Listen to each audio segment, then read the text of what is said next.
5 ऐसी गलतियां जो आप करते तो खुद हैं लेकिन इल्जाम रियल एस्टेट इंडस्ट्री पर लगा देते हैं। सबसे बड़ी गलती सुनी सुनाई बातों पर यकीन करना। लोग कहते हैं जी बहुत मुनाफा हुआ, जी बहुत अच्छी स्कीम है, इसमें पैसा डाल दो। इस तरह के स्कैम से बचने के लिए आपको चाहिए कि आप अपनी रिसर्च पूरी करें और सुनी सुनाई बातों पर यकीन मत करें। इस डिजिटलाइज दौर पर ऐसा मुमकिन नहीं कि आप किसी सोसाइटी या किसी प्लॉट के बारे में जानना चाहें और उसका लीगल नोटिस आप डिजिटली हासिल ना कर सके। तो सबसे पहले आपको अपनी प्रॉपर्टी के बारे में खरीदने से पहले कंप्लीट रिसर्च करनी चाहिए। क्या उसका एनओसी अप्रूव है, क्या सोसाइटी लीगल है, क्या सोसाइटी का एलओपी अप्रूव है। ये सब चीजें आपको एक सेफ इन्वेस्टमेंट की तरफ लेके जाती हैं। दूसरी सबसे बड़ी गलती इलीगल स्कीम्स के अंदर पैसा लगाना। आपने टीवी पे इश्तिहार देखा, आपको फुल बूटे दिखाए गए और आपने फैसला कर लिया कि ये ही सोसाइटी बनने जाएगी, लेकिन ऐसा हकीकत में नहीं होता। तो सबसे पहले आपको अपना पैसा लगाने से पहले बिल्डर की रेपुटेशन के बारे में जानना चाहिए। क्या बिल्डर ने इससे पहले कोई प्रोजेक्ट डिलीवर किए हैं, और अगर प्रोजेक्ट डिलीवर किए हैं तो इससे पता चलेगा कि बिल्डर की कितनी क्रेडिबिलिटी है। जितनी ज्यादा क्रेडिबिलिटी बिल्डर की होगी उतनी स्ट्रॉन्ग प्रोडक्ट होगी आपकी। तीसरी और सबसे अहम गलती फाइल को प्लॉट समझना।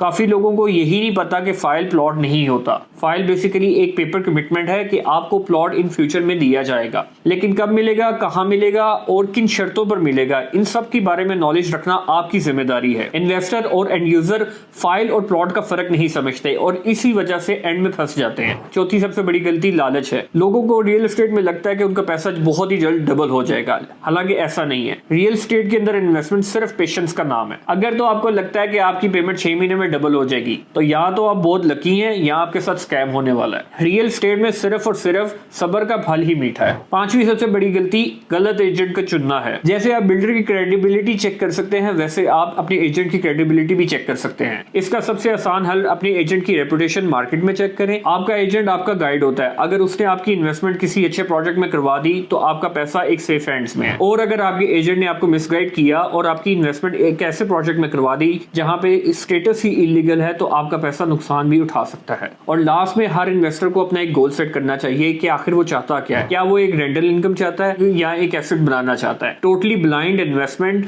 एक टोटल लॉस साबित हो सकती है। अगर ये वीडियो आपको हेल्पफुल लगी है तो एसेट प्लस को फॉलो करें।